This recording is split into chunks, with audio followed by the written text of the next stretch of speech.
"You're trying to buy proof that you're worth something," she said after I covered her rent, phone, and groceries. I wasn't her boyfriend, just her budget plan. So I stopped paying and walked out without a word. Before I go any further, let me tell you who I am. I'm Elias Johnson, 26 years old, software developer at a mid-sized tech company downtown. Not exactly thrilling work, but it pays the bills and then some. Actually, it pays them really well. After 5 years of climbing the ladder, I'm pulling in about $95,000 a year, plus bonuses. Not bad for a guy who used to get laughed at for thinking he could ask a girl to a school dance. I've got my own apartment, a decent car, and enough left over each month to actually save something. After growing up watching my parents stress about every grocery bill, counting coupons like they were gold coins, financial stability feels like a superpower. My mom used to make us turn off lights when we left a room for 30 seconds. My dad drove the same beat-up Honda for 12 years because it still runs fine. Now I can buy organic groceries without checking my bank balance first. I can order takeout on a Tuesday just because I don't feel like cooking. It's freedom. The second time I saw Sierra, she was in the lobby checking her mail. I was coming back from a grocery run, arms full of bags from the expensive organic place down the street. Yeah, I know, but when you can afford it, why not? The bags had that upscale market logo plastered all over them. Not exactly subtle. "Hey neighbor," she said, looking up from a stack of what looked like bills. Her expression was a little stressed, the way people get when they're adding numbers in their head and not liking the total. "How's it going?" "Good, just grabbed some dinner stuff." I shifted the bags, trying not to look like I was showing off, but also not exactly hiding the fact that I just dropped $60 on groceries for one person. "You settling in okay?" "Yeah, mostly." She glanced at the envelopes in her hand. I caught a glimpse of red lettering on one, the kind that usually means final notice, then back at me. "Mind if I ask what you do for work? I'm trying to figure out how everyone here affords rent. This place isn't exactly cheap." She laughed when she said it, but there was something underneath, like she was genuinely puzzled by how people managed to make it work. The rent here was pretty steep. I knew because I'd shopped around plenty before settling on this place. But for me, it was worth it for the location and the fact that the building was actually maintained. I told her about the software job, keeping it casual. Tech company downtown. Nothing too exciting, lots of sitting at computers, fixing other people's code mistakes. But it's stable work and the pay is decent. I noticed something just for a second. Her eyes got a little brighter when I mentioned working in tech, like she was filing that information away. Her whole posture shifted slightly, more interested. "That's cool," she said, and now her smile seemed warmer somehow. "Stable work, I bet. Good benefits and everything. My girlfriends back home, they always complain about dating guys who can't even afford to split dinner checks. Such a turn-off, you know, like I'm not asking for much, but a little financial responsibility goes a long way." She laughed again like it was just casual conversation, but something about the way she said it stuck with me. The way she emphasized financial responsibility like it was really important to her. Which, okay, fair enough, money stress sucks. I knew that better than most. "What about you?" I asked. "What kind of work do you do?" Her smile flickered just barely. The brightness dimmed a little. "Oh, just this coffee shop thing for now, downtown near the university. Tips are okay, but the hourly is pretty standard service industry stuff." She shrugged. "Pretty standard post-grad struggle, right? But I'm looking for something better, something with actual career potential." I nodded, but I was thinking about that moment when her eyes lit up. Probably nothing. Probably just normal conversation, but it was there. "What did you study?" I asked. "Marketing with a minor in communications." She brightened up again. "I'm hoping to get into digital marketing eventually. That's where the real money is, you know. All those tech companies need people who understand social media strategy and brand development." The way she said real money caught my attention. There was something hungry in her voice just for a moment. "That makes sense," I said. "Tech companies are always looking for good marketing people. The pay can be pretty solid, too." "Really?" She leaned forward slightly. "Like ballpark, what kind of solid are we talking about?" I gave her a rough range, maybe 40 to 60,000 starting out, more with experience. Her eyes definitely got brighter then. That's really good, she said. Way better than slinging coffee for $8.50 an hour plus whatever tips people feel like leaving. We chatted for another few minutes about nothing in particular, but I found myself studying her face. She was definitely pretty, not in that Instagram-filtered way, but genuinely attractive. The kind of girl who looked good in whatever she threw on, but there was something else there too. A calculating quality I hadn't noticed before. When we finally said goodbye and headed to our respective apartments, I couldn't shake the feeling that our conversation had been some kind of interview. Like she'd been figuring out whether I was worth her time. But maybe I was overthinking it. Maybe she was just being friendly, just making conversation. Maybe I was still so used to being the guy nobody wanted to talk to that I couldn't believe someone might actually be interested in me for normal reasons. Either way, I found myself hoping I'd run into her again soon. There was something about her that drew me in, even with those little moments that made me wonder, maybe especially because of them. The first crack came in early February. Sierra's little brother came to visit for winter break. Tyler, 15, all elbows and attitude. Nice enough kid, but he had this habit of asking the kind of questions that made me uncomfortable. "So you guys are dating?" he asked on his second day there. We were all sitting in Sierra's living room eating pizza I'd ordered for everyone. Sierra looked at me, then back at Tyler. "It's complicated." "Complicated how?" "We're figuring it out," she said, but something in her voice felt off. Like she was buying time. Tyler nodded like that made perfect sense. "He seems cool, and he's got his shit together, right? Like financially." I nearly choked on my pizza. Sierra kicked Tyler under the coffee table. "Don't be rude," she hissed. "What? I'm just saying it's nice that Sierra found someone who can, take care of her." Take care of her. The word sat wrong in my stomach. Later that week, Sierra's friend Jess came over.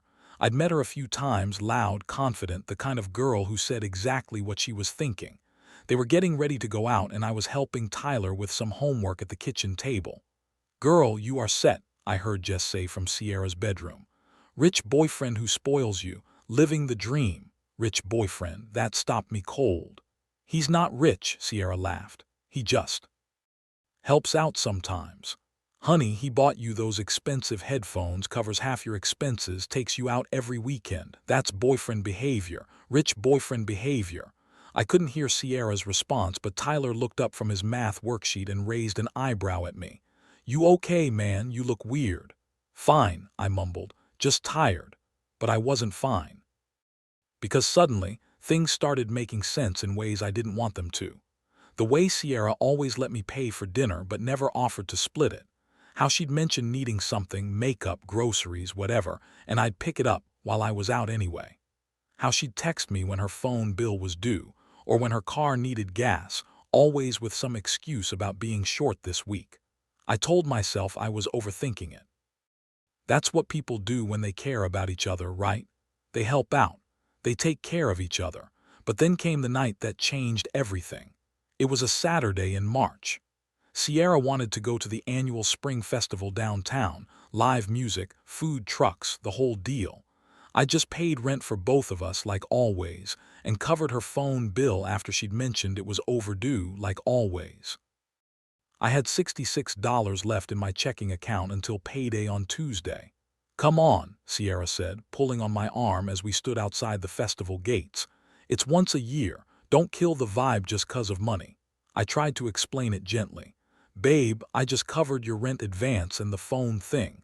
I've got enough for today, but I want to make sure we don't get caught short before Tuesday." Her face changed. The smile disappeared, replaced by something colder. "Wait, what? You covered my rent when?" "This morning, $50 early so we wouldn't stress about it later." "Who asked you to do that?" I blinked. I was helping out like always." "Like always," her voice got sharper. "What's that supposed to mean?" Tyler was standing right there. "Just two." This wasn't the place for this conversation, but Sierra didn't seem to care about that. "I just meant, we help each other out. I cover some stuff, you cook for me, we're a team." Sierra's laugh was bitter. "Oh, I get it. You think because you throw money around I owe you something." That's not what I said. You think you're my dad or something. Next time you want to help out, ask first. The words hit like a slap. I felt Tyler and Jess watching us, felt other people starting to stare. My face burned. I was just trying to help, I said quietly. Nobody asked you to be my hero, Elias. She stormed toward the festival entrance, leaving me standing there like an idiot. Tyler patted my shoulder awkwardly. She'll cool off, he said. She's just proud, you know. But I barely heard him because that's when I saw it. Sierra had left her phone on the picnic table where we'd been sitting. The screen was lit up with a text from Jess, who was still standing right next to me. He's being dramatic over $50. It's giving nice guy guilt trip vibes. I stared at those words until they burned into my brain. Nice guy guilt trip. Like I was some manipulative asshole trying to control her with money. 20 minutes later, when Sierra came back with nachos and acted like nothing had happened, I didn't say anything about the text, but something inside me had shifted. Something had broken loose. The next day, I received a message. From Nate, a guy I barely knew, someone in our media class who hung out with Sierra sometimes. We'd talked maybe twice. He'd seen what happened and apparently felt bad for me. The message just said, "Hey, dude. I think you should see this." Attached was a screenshot, a photo from Sierra's private Instagram story posted late the night before. She had written, "Still single in spirit." Underneath, Nate had added, "She said the same thing at the festival too. When someone asked if you were her boyfriend, she kinda hesitated and laughed. Said kind of, he's sweet. He's helping me out a lot right now. Just thought you deserved to know." I stared at the message for a long time. Read it twice, 3 times, helping me out, not boyfriend, just a guy who pays the bills. And suddenly, the fight at the gate started to make more sense. Sierra hadn't blown up because I brought up money. She blew up because I reminded her of what she was doing. I hadn't done what she wanted that day. I'd drawn a line, and instead of owning up to the guilt she probably felt, she projected it all back onto me. Made me out to be controlling, manipulative, like I was using kindness to hold something over her head. And I think I finally saw it for what it was. That night, I couldn't sleep. I kept replaying the words "still single in spirit" over and over. I told myself it didn't mean anything. That maybe she'd posted it as a joke, or maybe it was old, or maybe I was just being dramatic like her friend Jess said. The next afternoon, she stopped by with takeout from our favorite Vietnamese place. She handed me a little bag with a sheepish grin. "Also got you something dumb," she said. "Saw it at the thrift store. Figured you'd like it." Inside was a soft gray hoodie my size, still folded. She added, "You need more comfy clothes." I smiled. "Thanks, you didn't have to." That was it. And I let whatever happened yesterday go. Maybe I was just being paranoid. I didn't want to ruin something good over a misunderstanding. I didn't want to be that guy, suspicious, bitter, broken from the past. I kept letting things go. I should have walked away after the Instagram story. Should have stopped paying her rent, stopped buying her things, stopped pretending we were building something real. Instead, I gave her one more chance to break me completely. It was 2 weeks later. Another night out, this time to some bar downtown where her coworkers were celebrating someone's promotion. Sierra insisted I come along, said it would be fun. Said she wanted me to meet everyone. I should have known better. The ride there was already weird. Sierra kept making little jokes about money, about me being careful with cash, about how I always wanted to budget everything. Tyler was in the backseat with one of Sierra's friends, and they were all laughing along. "Don't give Elias the cash for parking," Sierra said as we pulled up to the bar. "He'll ask for a receipt and a tax return tomorrow." Everyone cracked up. I forced a smile, but it felt like swallowing glass. Inside the bar, it got worse. Every time someone wanted to order another round, Sierra would glance at me with this look like she was waiting for me to protest. When I didn't say anything, she'd make some comment about how generous I was being tonight. I was trying to be cool about it, trying to prove I wasn't the uptight, money-obsessed guy she was painting me as. But every joke felt like a small cut.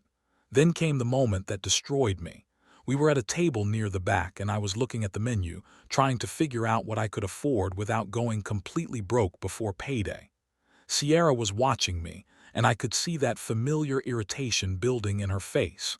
"Y'all see now why I say he kills the fun," she announced to the table. The words hung in the air. Everyone went quiet for a second, then started laughing, that uncomfortable kind of laughter when someone said something that crossed a line but nobody wants to call it out. I felt my chest tighten, felt that old familiar shame creeping up my throat. I started to stand up to get some air, to get away from the stares and the laughter. That's when Sierra delivered the kill shot. "What are you doing?" she asked, loud enough for everyone to hear. "Walking away because I called you out." I turned back to look at her. She was smiling, but it wasn't friendly. It was sharp, predatory. "I'm just going to get some air." "Right, because God forbid someone points out your issues." She leaned forward, her voice getting louder. "You do all this shit for people, paying for things, buying gifts, playing the hero, and for what? To prove that someone could actually love you." The table went dead silent. Those words hit me like a physical blow, because she knew. She knew about high school, about the laughter, about Marcus wiping tears from his eyes while my friends howled at the idea that Amanda Morrison might dance with me. I told Sierra that story one night when we were lying in her bed, both of us half asleep and honest in the dark. Told her about feeling invisible, about building myself into someone worth loving. She'd held my hand and said it broke her heart that anyone had made me feel that way. Now she was using it as a weapon. My eyes started burning. My throat closed up. I couldn't speak, couldn't think, couldn't do anything but stand there while everyone stared at me like I was exactly the pathetic loser I'd spent years trying not to be. Sierra kept going.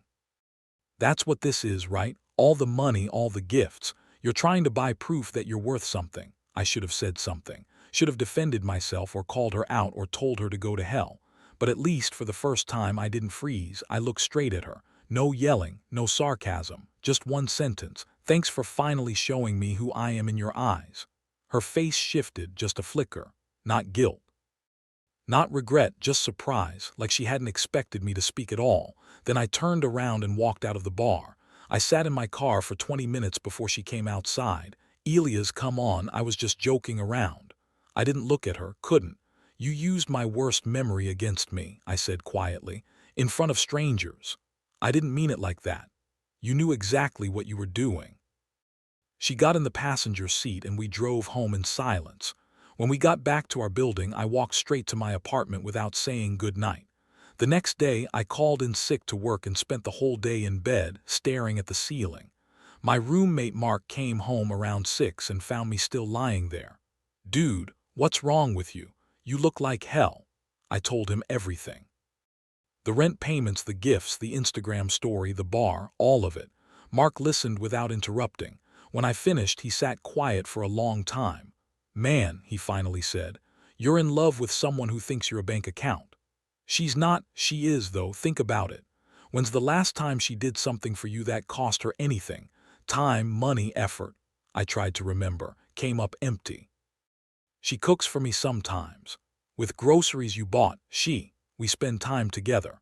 Watching movies on the Netflix account you pay for, in the apartment you subsidize." The words hit home because they were true.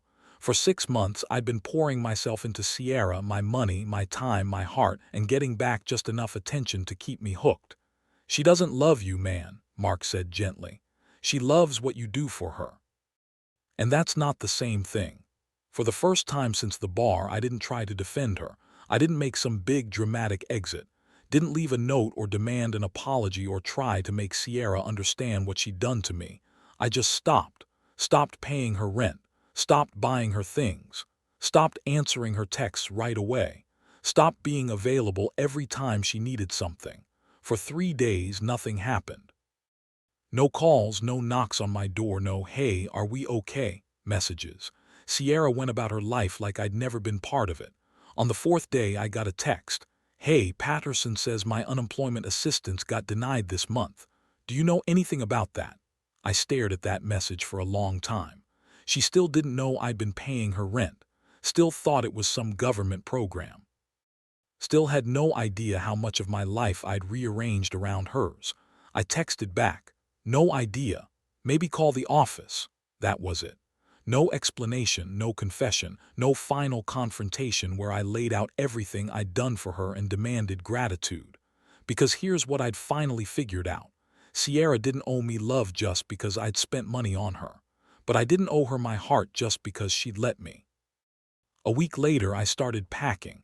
I found a new place across town. More expensive, but I could afford it now that I wasn't supporting two people. Mark helped me load the truck on a Saturday morning while Sierra was at work. "You gonna tell her you're leaving?" he asked as we carried my couch down the stairs. "Nope. She'll figure it out eventually. I'm sure she will." I left my key with Patterson and drove away from that building without looking back. No forwarding address, no goodbye note, no last-ditch effort to make Sierra see what she'd lost. 3 weeks later, I saw her Instagram story. A picture of her with some new guy, tall, good-looking, the kind of confident smile I'd never been able to pull off. The caption read, "New vibe, no guilt. Just fun, no guilt. Just fun." That told me everything I needed to know. See, I'd spent months thinking I wasn't enough for Sierra. Not handsome enough, not interesting enough, not worthy of the love I was desperate to give her. I'd twisted myself into knots trying to prove my value through my wallet, through my willingness to sacrifice, through sheer force of effort. But that was never the problem. The problem was that Sierra had never seen me as a person worth loving. She'd seen me as a resource worth using, a convenience worth keeping around as long as the benefits outweighed the hassle. I wasn't her partner, I was her emotional Velcro, useful until it stuck too hard. Some people don't fall in love, they fall into comfort, into attention, into control. They find someone willing to give everything and mistake that willingness for love itself. I wasn't loved, I was used gently. And that's the worst kind of heartbreak there is. Because at least when someone hurts you on purpose, you know where you stand. When someone uses you kindly, when they smile while they take and take and take, it's easy to confuse that taking for tenderness. It took me 6 months and $3,000 to learn the difference. But I learned it. And now, when I meet someone new, I don't lead with what I can give them. I lead with who I am. I don't try to buy love with rent payments and birthday gifts and constant availability. Because love, real love, isn't something you earn through good behavior. It's something you find with someone who sees you, values you, chooses you for reasons that have nothing to do with your bank account. Sierra taught me that, even if she didn't mean to. The girl I thought was the first to ever stay was actually the first to show me it's better to be alone than to be with someone who only keeps you around for what you provide. That's a lesson worth every dollar it cost me to learn.